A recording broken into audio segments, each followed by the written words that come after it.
Hi, my name is Lorraine O'Neill, and this is the sixth and last video of me narrating my novel, The Hilarious Dead Guy's Last Chance Undies. Polonia Appleseed is at the wake of her Uncle George, conversing with her Appleseed relatives, Cousin William, and uncles Rutledge and Jeremy. Standing before her always perfect delivery relatives, Polonia wrestled with her own dubious hobnobbing ability. All lost. "Spoiler alert!" she blurted out in what was about to be an eye-popping carnage of protocol. "Want to know what underwear Aunt Valerie is burying Uncle George in? Make his bum hum? His last chance undies, all decorated with—" "Even so," William interjected at once, a common practice of the Appleseeds around Polonia. "I'm sure Aunt Valerie has done everything appropriately."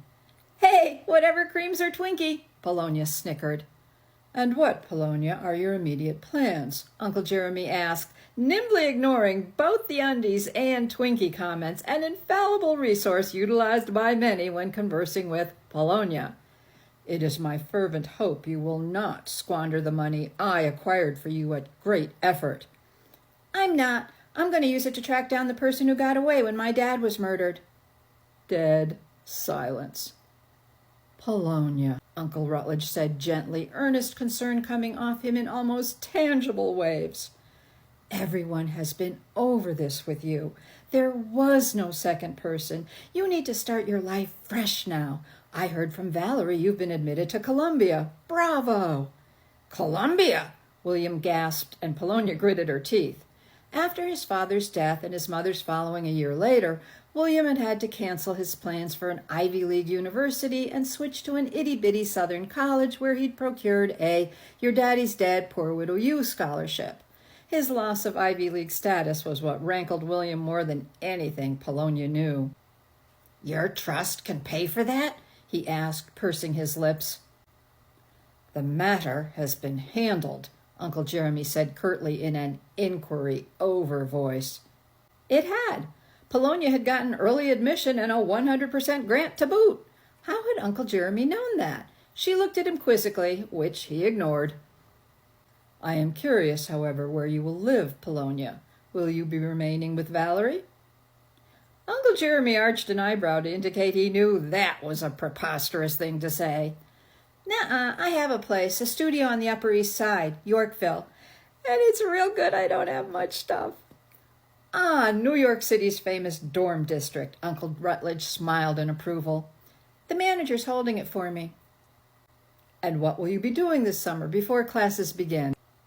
Polonia shrugged. She'd already told them what she would be doing. Though, with William's unexpected revelation of what her father had been doing, maybe she should now make an addition to her plans. "No, it's too dangerous," she warned herself. "Don't do it. Look how it turned out for him." "Well, I know what I shall be doing," Aunt Valerie asserted, ceremoniously bustling over to join the conversation without preamble. "Now I am finally free of my maternal responsibilities." "Battle stations," Polonia mumbled sourly, which everyone also ignored, as they knew if they didn't, it would just encourage another one. Valerie waited for someone to dutifully bestow accolades and gratitude upon her regarding the raising of Polonia. When no one did, she continued, brashly eager to lay her bombshell upon them. "Under the bankruptcy court's terms for Appleseed Holdings, I, of course, was given 10 years to pay my portion of the company's debt and fines to recover my fifth share of the company, and I'm pleased to say I shall do so, and with months to spare." She waved her hand in self-congratulatory crescendo to ensure they got it.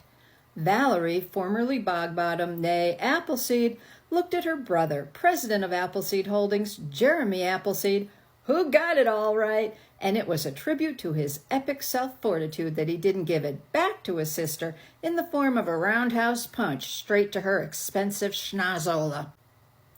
"You have the funds, Valerie?" he asked instead, his tone glacial, his consonants dagger-sharp.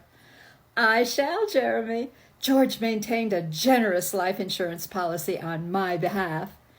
"After you practically put a sledgehammer to his brain to make him do it," Polonia smirked.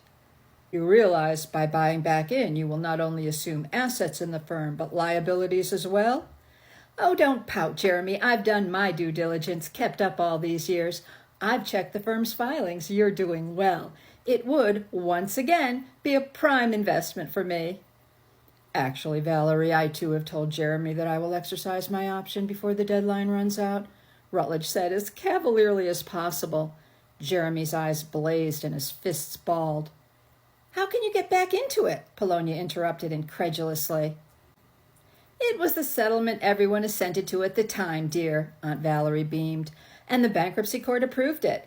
Back then, everything was in such disarray. Jeremy was the only one willing, he almost spat, to pay his share of the debt load and fines. So for the rest of us, the settlement held our debt in abeyance for 10 years in the hope that while Jeremy kept the company afloat, we'd eventually be able to pay our 1/5 share of the obligation and regain what was rightfully ours.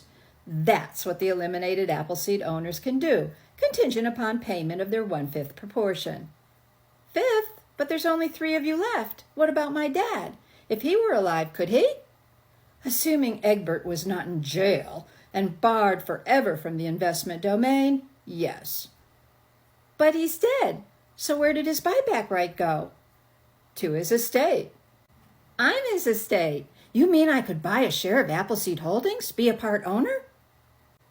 Don't even consider it, Polonia, Jeremy said in scalding malevolence. To pay Egbert's debt would virtually exhaust your trust, and you need a reliable stream of money to live on. The returns from Appleseed Holdings fluctuate and come with risk. They are not befitting someone in your position. What about me? William asked. Could I buy my dad's share to get back in? Armitage's option also vested with his estate, but his estate was inherited by your mother, not you. But I inherited from her. I'm afraid not, Aunt Valerie interposed in gleeful relish, enjoying each pot shot she was lobbing. But you have Pops to blame for that sacrosanct proscription, not us. Only an Appleseed can own part of Appleseed Holdings, which your mother was, but not by blood, but by marriage. Since she remarried before she died, by definition she became no longer an Appleseed. Armitage's share of the debt and the company is therefore extinguished. Shame! Your mother could have passed it on to you if she'd had the sense to before she remarried. Well, wherever would you have come up with the money for the payment anyway?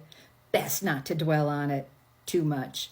Besides, I'm sure you'll always be a valued employee at our company. Sinking her talons in deeply, Valerie was in her element. She knew Jeremy had assumed the 10-year deadline would pass, leaving him, the one who had stuck it out, saved the company despite its blighted reputation, dedicated his life to it, the undisputed victor in what had been the battlefield slaughter called Appleseed Holdings. Think again, big brother, she crowed silently. Paradigm shift. Well, that's the beginning of my book, The Hilarious Dead Guy's Last Chance Undies. I hope you liked my narration. If you did, the audiobook's on Amazon's Audible, but it's cheaper on Nook, Apple, and Spotify, and on Kobo, the audiobook's only $4.99. The digital version of the book is on Amazon and all the other storefronts. Amazon also has it on paperback. Thanks for listening. Bye.